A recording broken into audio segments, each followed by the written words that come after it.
Dans cette vidéo, j'aimerais te montrer comment tu vas pouvoir mettre en place une discipline et la maintenir sur le long terme pour pouvoir atteindre tes objectifs, atteindre les choses que tu as envie de faire dans tes journées, d'essayer d'être le plus productif possible et d'atteindre la meilleure version de toi-même actuellement. D'ailleurs, si ma chaîne et si mon contenu te plaît, n'hésite pas à me le faire savoir en t'abonnant juste en dessous, ça me ferait super plaisir et du coup, ça montrerait ton soutien pour cette chaîne.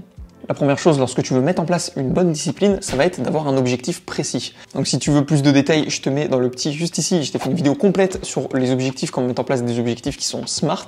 Mais sinon, en gros, pour que ton objectif soit clair, il faut savoir qu'est-ce que ça va être exactement, sur combien de temps, qu'est-ce que ça va impliquer, et c'est finalement le plus important, est-ce que c'est réalisable ou non à ton échelle. Et bien sûr, il faut que ce soit atteignable, c'est-à-dire que tu puisses faire en sorte de réaliser tes objectifs, que ce soit en moins réalisable à ton échelle. C'est-à-dire forcément, si tu mets des objectifs de temps et de chiffres qui seront pas du tout cohérents entre les deux, bah tu n'y arriveras pas forcément. Et le fait d'avoir un objectif clair, tu vas avoir des pensées qui seront claires et tu vas pouvoir savoir exactement qu'est-ce que tu dois mettre dans ta discipline pour aller chercher et atteindre tes objectifs et t'améliorer justement de jour en jour par rapport à ça. Parce que le but de mettre en place une discipline, ça va être d'accomplir des objectifs sur le long terme sans forcément que ça te demande trop d'énergie physique ou mentale. Parce que du coup, lorsque tu vas atteindre un objectif, tu vas essayer de te baser sur de la motivation, c'est-à-dire soit des personnes, soit des choses qui se passent dans ton entourage et justement qui vont te donner de la motivation pour aller atteindre ces objectifs. Sauf que le meilleur moyen pour que ce soit pas forcément casse-gueule et que tu arrives le plus rapidement possible et de manière le plus réalisable, ça va être de mettre en place une discipline, des choses à faire tous les jours qui vont être les mêmes choses à faire sur le long terme, sur plusieurs semaines, sur plusieurs mois, que tu vas devoir faire continuellement pour te rapprocher chaque jour de ton objectif. Et tu as dû sûrement déjà voir cette idée sur les réseaux sociaux, comme qu'en gros la discipline c'est supérieur à de la motivation. Effectivement, parce qu'avec de la motivation, tu auras beaucoup moins de chances, tu auras beaucoup moins de résultats qu'avec une meilleure discipline qui certes te fera travailler moins longtemps sur le court terme, parce que du coup avec de la motivation, mais sur le long terme, du coup ça va t'apporter bien plus de résultats que juste avoir de la motivation sur un jour précis par exemple. Maintenant que tu sais que tu as un objectif clair, précis, net en tête, il va falloir organiser une routine sur le long terme. Il y a une erreur que j'ai pu faire auparavant que j'essaye de corriger tout le temps lorsque j'essaye de mettre des nouveaux objectifs, ça va être de commencer petit à petit et pas juste de commencer du jour au lendemain à faire un maximum de choses et qui te changent de ton quotidien. En été 2021, j'ai voulu prendre des douches froides parce que j'entendais un petit peu parler sur les réseaux sociaux comme quoi les douches froides, ça avait de nombreux bénéfices et du coup je me suis dit, bah, je vais tenter de prendre ces douches froides, sauf que je vais pas tenter de mettre un petit peu moins 5 degrés par moins 5 degrés, je vais y aller directement mettre au plus froid dans la douche et ça va être parti comme ça. Et j'ai réussi à tenir 3 semaines comme ça en prenant tous les soirs des douches froides avant d'aller dormir et le plus froid possible que je pouvais mettre. Et ça me faisait extrêmement du bien parce que c'était une très bonne habitude, juste ça me permettait de juste me relaxer avant d'aller dormir. Sauf que le problème, c'est que j'ai commencé ça en août et qu'on arrivait fin août. Du coup, forcément, en septembre, il commençait à faire froid à nouveau.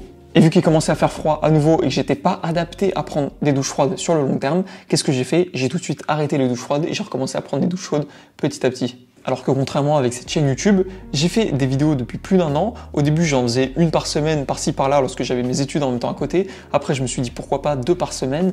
Et j'ai carrément pris du coup une année sabbatique pour pouvoir en faire 2 par semaine continuellement, toutes les semaines, pour maintenir sur tous les mois. Et au final, c'est une routine qui me plaît, où j'ai commencé petit à petit pour voir si justement ça allait me plaire. Et vu que ça m'a plu, et j'ai continué sur le long terme. Et cette fois-ci à plus grande échelle. Ça sert à rien de commencer en se créant une routine, en partant en fonction des plus grands, sachant que eux ont mis plusieurs mois avant d'atteindre cette routine. Essaye de commencer petit à petit, juste à ton échelle, à ton niveau, pour l'adapter par la suite et pouvoir le réajuster pour maximiser tes chances de maintenir cette routine dans tes habitudes. Il faut aussi établir des limites dans sa discipline, des limites de temps, des limites de distraction. Parce qu'imaginons que tu décides de faire du sport et que tu veux te mettre une routine pour aller par exemple atteindre un marathon.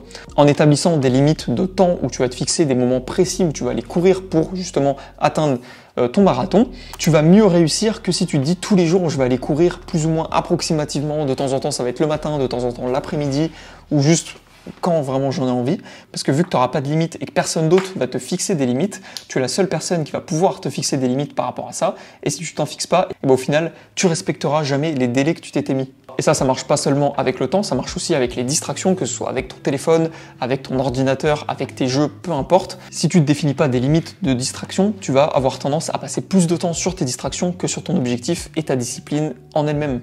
Et moi, en me fixant des limites de temps de distraction sur les réseaux sociaux, j'ai pu être plus productif lorsque je produisais du contenu sur YouTube. Ça m'a permis aussi d'être régulier et pas juste avoir de la motivation pour faire une vidéo YouTube par exemple. Régulier pour sortir 2 vidéos par semaine, continuellement, et toujours essayer de trouver de bonnes idées par rapport à YouTube.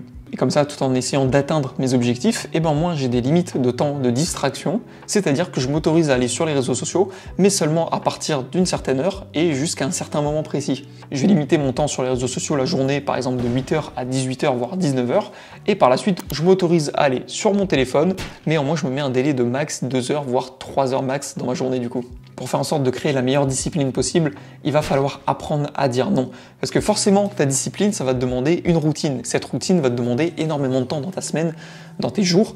Et si forcément il y a des gens qui te proposent de sortir à des bars ou juste de sortir au moment où tu dois faire tes objectifs, au moment où tu dois mettre en place ta routine, bah ça va te casser ta routine et t'éloigner petit à petit de tes objectifs. Après, bien sûr, de temps en temps, tu peux sortir. Faut pas non plus que tu restes tout seul la plupart du temps. C'est juste que dans chaque situation qui t'est proposée, faut pas que tu dises oui à tout. Parce que si tu dis oui à tout, tu vas faire du travail en plus qui va pas forcément te rapprocher de ta discipline et ta routine et ton objectif, qui va limite t'en éloigner et te rajouter du travail dans tes journées à faire. Donc c'est pas l'objectif qu'on va atteindre. Ce qui m'a vraiment permis de créer une discipline et de la maintenir sur le long terme, c'est de trouver des mentors qui vont pouvoir m'encourager et me soutenir dans ce que je fais actuellement. C'est pas forcément des personnes physiques, ça peut être des personnes sur les réseaux sociaux, comme des personnes connues ou des célébrités, tu vois, qui réussissent plein de choses dans leur domaine. Et du coup, ça te motive à tous les jours te bouger pour essayer d'aller atteindre cette routine, cette discipline. Et ça peut très bien aussi fonctionner avec des personnes physiques. Tu vois, au début, lorsque je me suis inscrit à la salle de sport, forcément, j'étais dans une nouvelle ville, je ne connaissais personne. Et généralement, quand tu t'inscris dans une salle de sport, tu connais personne dans la salle. Et le plus dur, ça va être juste de continuer à aller à la salle de sport, sachant que tu connais personne, sachant que probablement tu n'as jamais fait de musculation, sachant que tu ne sais pas comment fonctionnent les machines. Parce que plus tu vas y aller, plus tu vas avoir les mêmes personnes qui vont se retrouver à la salle de sport. Et plus tu vas avoir les mêmes personnes, et si tu aimes aller à la salle de sport, c'est que ces personnes aiment aussi venir à la salle. Et si ces personnes aiment venir à la salle, c'est que tu peux avoir un intérêt commun, et juste que tu peux avoir une passion commune entre vous deux, pour pouvoir vous entendre et vous encourager mutuellement.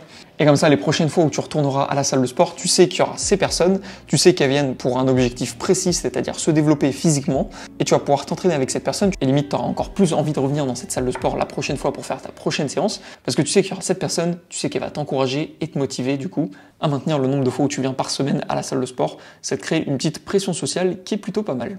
Et la dernière chose, ça va être d'être patient et persévérant en même temps. Pour reprendre l'exemple de la salle de sport, si tu y vas une fois et que tu arrêtes, forcément, tu vas penser que c'est la pire des choses qui te soit arrivée parce que tu ne connaissais pas les machines, tu ne connaissais pas les personnes, tu ne savais pas quoi faire.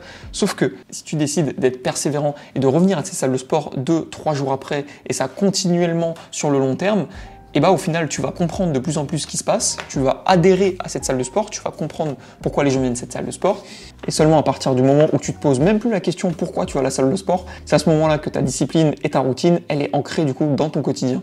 Et ouais, bien sûr, être patient, parce que ça se fait pas du jour au lendemain. C'est pas en allant 3 ou 4 fois à la salle de sport que finalement tu vas connaître tout le monde, que tu vas aimer forcément ce que tu es en train de faire, et même juste que ça devienne une habitude pour toi d'y aller. Ça va se faire sur des semaines, voire des mois pour certains objectifs, mais à partir du moment où tu t'en rends plus forcément compte pourquoi tu le fais, c'est que c'est ancré dans ta routine et c'est plutôt bon signe.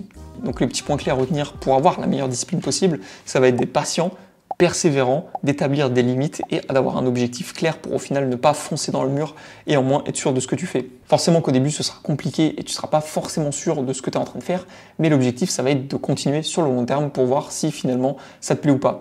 Et c'est en continuant sur le long terme que ça va pouvoir t'éclaircir sur tes idées, t'éclaircir sur ta routine et voir si elle te plaît ou non. Donc voilà, c'était vraiment, j'espère que cette vidéo t'aura plu. N'hésite pas à me dire ce que tu en as pensé en commentaire, ça me fait toujours plaisir tes petits retours. Je te dis à la prochaine pour une prochaine vidéo.